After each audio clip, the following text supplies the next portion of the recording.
नमस्कार, स्वागत आपका और मैं हूं पूनम शर्मा। एक बार फिर से पूरे प्रदेश में पानी के लिए हाहाकार मचा हुआ है। पानी के लिए हर कोई तरस रहा है। दूर दराज के गांवों की बात तो दूर, इस बार राजधानी जयपुर के बाशिंदे तक पानी के लिए तरसने को मजबूर हो गए हैं। यहाँ के लोग पानी के लिए सड़कों पर उतरने को मजबूर हैं।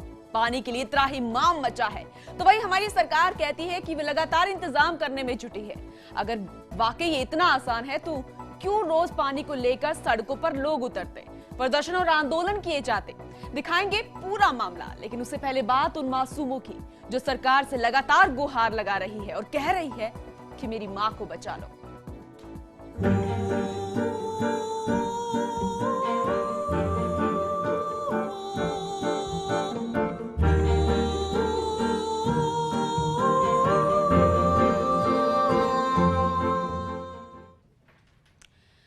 अजमेर के गांव में एक महिला है जो कि कैंसर पीड़ित है। लगातार इलाज के अभाव में वो मौत के करीब पहुंच गई है। उसका जीवन जैसे तैसे बच रहा है। उसकी मासूम और उसका पति लगातार उसकी सेवा में जुटा है। मां का साया छीनने से उसका पति लगातार मासूमों की मदद करने में जुटा हुआ है कि और उसका इलाज और उसकी मदद जो है उसे लगातार मिल जाए। सामाजिक संस्थाओं से गुहार लगाई जा रही है, सरकार से गुहार लगाई जा रही है, लेकिन अभी तक मदद उस तक पहुंच नहीं पाई। चलिए आपको एक रिपोर्ट दिखाते हैं।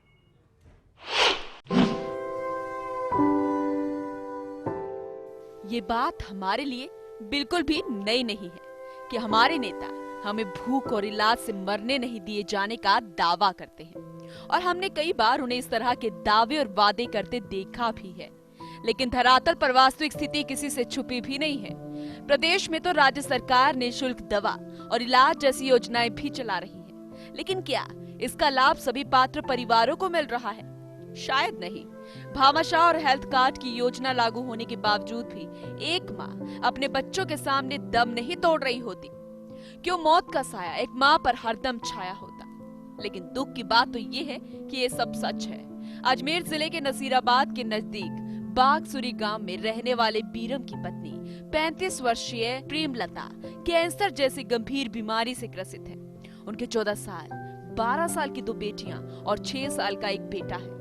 बीरम पहले ट्रक में खलासी का काम करता था, लेकिन पत्नी की बीमारी के बाद गांव में ही मजदूरी करनी शुरू कर दी और अब परिवार का जैसे तैसे गुजर बसर कर रहा है। लेकिन बीवी की कैंसर की बीमारी ने घर की जमा पूंजी सब खर्च करा दी। हालात ये है कि मां की देखभाल में बच्चों की पढ़ाई बर्बाद हो रही है। वहीं बीरम के लिए अपनी पत्नी के इलाज करवाने के सभी दरवाजे पैसों के अभाव में बंद हो चुके हैं। यही नहीं, प्रेमलता को इलाज के लिए सरकारी मदद भी नहीं मिल रही। बीरम के तीनों बच्चे गांव के ही सरकारी स्कूल में पढ़ाई कर रहे थे, लेकिन मां की पीड़ा और घर को संभालने की जिम्मेदारी ने इन नन्हे कंधों पर भी किताबों से बड़ा भारी बोझ डाल दिया है। पढ़ाई बच्चों की ना के बराबर हो गई है। वहीं जेलन अस्पताल में प्रेमलता का इलाज चल रहा था, लेकिन सरकारी अस्पताल में चिकित्सकों की ओर से लिखी गई जांचों को बाहर से कराते कराते बीरम की आर्थिक रूप से कमर टूट गई। अब बिना इलाज के जिंदगी के बाकी दिनों को गुजार रही प्रेमलता और उसके पति बीरम को आस है कि सरकारी मदद या किसी भामाशाह के आर्थिक सहयोग की, जिसे वो अपनी पत्नी की इस गंभीर बीमारी का इलाज कराकर अपने मासूम बच्चों के सिर पर से मां का साया बनाए रख सके। ऐसा नहीं है कि उसने योजना का लाभ लेने की कोशिश नहीं की। भामाशाह कार्ड के लिए उसने आवेदन किया था, जिसकी रसीद उसके पास है, लेकिन प्रशासन की लापरवाही तो देखिए कि कार्ड अभी तक बनकर आया ही नहीं। वो सर अजमेर चेक कराया था हमने, जो अंदर से टुकड़े निकाल के उसकी जांच करवाई थी। उसके अंदर कैंसर बताया था गला के अंदर। तो उसके अंदर जयपुर अजमेर भी हमने विक्टोरिया के अंदर इलाज कराया था। 3-4 महीने हो गए इलाज चलते हुए, कुछ फर्क नहीं पड़ रहा है इनकी। खाना पीना बिल्कुल बंद हो रहा है। नलकी डाल दी उसने डॉक्टर साहब ने, तो थेरेपी की बोतलें चढ़ा रहे। अब लास्ट में जवाब दे दिया, घर ले जाओ सेवा करो। अब जयपुर जाकर आया मैं, तो जयपुर मांगे थे 4 लाख रुपए ऑपरेशन के लिए। तब कहाँ से लूँ 4 लाख रुपए? मैं तो 100-150 रुपए की मजदूरी करने वाला था आदमी हूँ।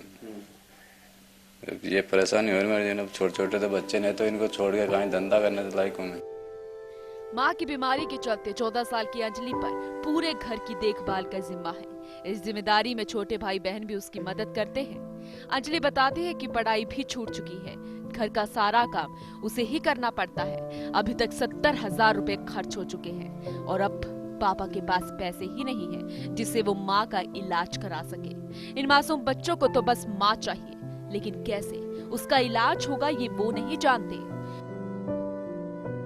मम्मी की तबीयत बहुत ज़्यादा ख़राब है और इस कारण मैं स्कूल भी नहीं जा पा रही हूँ। मम्मी की ज़्यादा तबीयत, पापा भी गाड़ी पे नहीं जा पा रहे हैं अभी। मम्मी की तबीयत ख़राब है इसलिए घर का खर्चा भी बहुत मुश्किलों से हो रहा है अभी। कैंसर की बीमारी है, गले में गांठ है। अच्छा, तो डॉक्टर की दिखाया कभी? हाँ, डॉक्टर की दिखाया बहुत जगह पर उन्होंने कुछ इलाज सही नहीं हुआ। अभी जयपुर में बोला तो 4 लाख रुपए लगेंगे, तो अब 4 लाख रुपए है ही नहीं। बीरम के रिश्तेदार प्रकाश ने बताया कि उनके दानदाताओं और सामाजिक संस्थाओं से आर्थिक मदद के लिए संपर्क किया गया, लेकिन किसी ने भी मदद ही नहीं की। उनका घर परिवार मतलब बहुत ही गरीब स्थिति के अंदर है और हम चाहते हैं कि कोई सरकार मदद करे या कोई हो ऐसा आदमी जो इनकी मदद करे। अब इनके पास इतना पैसा नहीं है, मजदूर आदमी है, कभी अब ये बीमारी की वजह से मजदूरी पे नहीं जा पाते हैं और कोई काम धंधा कर नहीं पा रहे हैं, बच्चे स्कूल नहीं जा पा रहे हैं, कई परेशानियां हैं इनके। किस तरह से घर चलता है? इनका घर का खर्चा क्या चलता है सर? अभी इन्होंने कर्जा कर रखा है, क्या करें? बीमारी के चलते मतलब खूब कर्जा उठा लिया है इन्होंने। रिपोर्टें देख करके डॉक्टर ने कहा भाई कैंसर में तो काफी खर्चा होता है, 4 लाख रुपए। अब इनका भामाशाह कार्ड का वो रसीद तो है, वो कार्ड अभी तक बना नहीं है। अगर सरकार से मदद लेवे तो वो कार्ड नहीं बनाया अभी। अब क्या वाकई दान भी पब्लिसिटी का जरिया बन गया है? लेकिन आज के दौर में भी कई सामाजिक संगठन और भामाशाह ऐसे हैं जो पब्लिसिटी पर नहीं बल्कि पीड़ितों की मदद करने और उनसे मिली दुआओं पर विश्वास रखते हैं। उम्मीद है कि इन बच्चों की मासूमियत और प्रेमलता की दशा पर राज्य सरकार और अजमेर के प्रशासन का दिल पसीजे ना पसीजे, लेकिन उन धर्मपरायण दानदाताओं का आशीर्वाद प्रेमलता और उसके बच्चों को जरूर मिलेगा। फर्स्ट इंडिया के लिए अजमेर से प्रियांक की रिपोर्ट।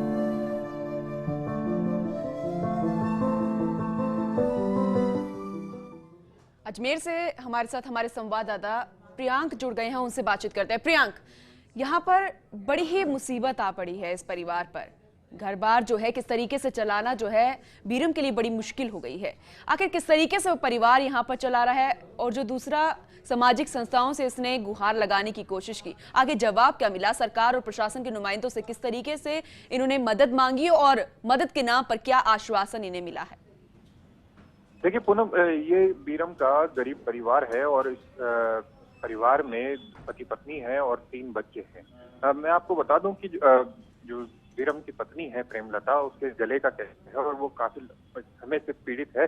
बीरम ने इस वजह से जो है उसको वो दूरी करता था परिवार का पालन पोषण करने के लिए, वो भी वो नहीं कर पा रहा है क्योंकि उसको पत्नी देखभाल करनी होती है। इसके अलावा जो उसके जो 3 बच्चे हैं वो यहाँ पर पढ़ाई नहीं कर पाते हैं क्योंकि उन्हें घर की जिम्मेदारी और माँ की देखभाल भी करनी होती है। लिहाजा पूरा जो परिवार है वो पूरे इस वक्त मतलब काफी लंबे समय से परेशानी झेल रहा है और यहाँ तक कि जो बीरम है उसने अपनी सारी जमा पूंजी पत्नी के इलाज में लगा दी और इस अलावा उसने कई जगह कर्जा लेकर भी जो है वो अपनी पत्नी के इलाज में पैसा लगा रहा है। लेकिन अब सबसे बड़ी बात यह है कि उसको पत्नी के इलाज के लिए कहीं से मदद नहीं मिल पा रही है।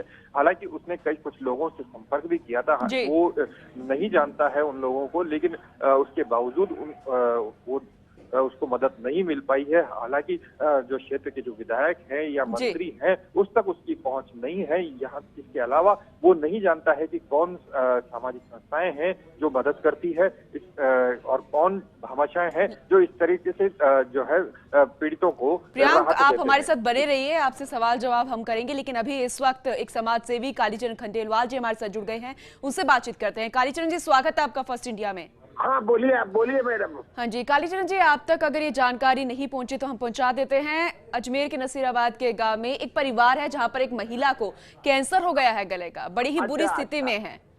तो लगातार गुहार लगाई है दानदाताओं से, समाज सेवियों से, लेकिन कोई मदद नहीं कर रहा। 3 जो बेटी हैं उसकी और एक यहाँ पर बेटा है, बड़े ही परेशान है। जमा पूंजी जो है सब खत्म हो गई है और सरकार तक उसकी पहुंच नहीं है। लगातार वो मदद की गुहार लग रहा है। आप क्या कुछ सेवा? मैडम आप उसको भेज दीजिए, उसको डॉक्टर्स के पेपर वगैरह लेकर के और उसको भेज दीजिएगा। जी ठीक है। उसके डॉक्टर के पेपर्स वगैरह जो भी होंगे ना जी, जो उसकी एविडेंस है कि भाई ये बीमार है जी, वो सारी एविडेंस लेकर के एक हमारे शिवचरण दास खंडेलवाल चैरिटेबल ट्रस्ट जी के नाम एक एप्लीकेशन लिखवा के भेजिएगा।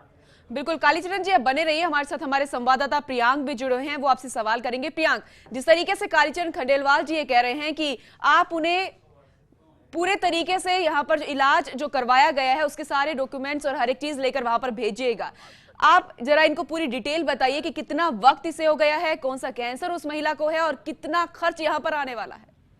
देखिए, करीबन 5 से 6 साल उसको उसकी पत्नी को कैंसर की बीमारी झेलते हुए हो गया है। उसके गले में कैंसर है। यहाँ तक कि उसने जेलन अस्पताल में भी इलाज करवाया था, लेकिन जेलन अस्पताल में जांच की सुविधा नहीं होने की वजह से लगातार उससे बाहर से जांच करवाने के लिए डॉक्टरों ने कहा और उसी जांच लगातार वो इस तरह की जांचें भी करवाता रहा, लेकिन उसके बावजूद ना तो इलाज में कोई यहाँ पर फर्क दिखा और क्योंकि ये कैंसर का इलाज है, इसमें एक्सपर्ट जो चिकित्सक होने चाहिए अजमेर में नहीं है, या उसको जयपुर जैसी जगह पर इलाज कालीचरण जी, एक लंबा इलाज यहाँ पर चला है लेकिन कोई इलाज यहाँ पर संभव हो नहीं पाया, शायद पैसों की कमी यहाँ पर मानी जाए। ऐसा है, इनके पहले जब तक पेपर आएंगे जी मेरे पास इसी के स्पेशलिस्ट रहते हैं। बिल्कुल, आप तक वो पेपर्स भी पहुंच जाएंगे। बिल्कुल, उनको मेरे फ्री एडवाइजर रहते हैं मेरे डॉक्टर। महावीर चिकित्सालय है जयपुर में जी, उसमें कैंसर के स्पेशलिस्ट हैं जी मिस्टर खूटेटा जी। ये केस उनको रेफर हो जाएगा जी, फिर वहां से जिस मदद की जरूरत होगी वो मदद उनको फाइनेंशियली अगर मदद की बात करें, अगर पैसों की बात करें तो वो कैसे संभव हो पाएगी?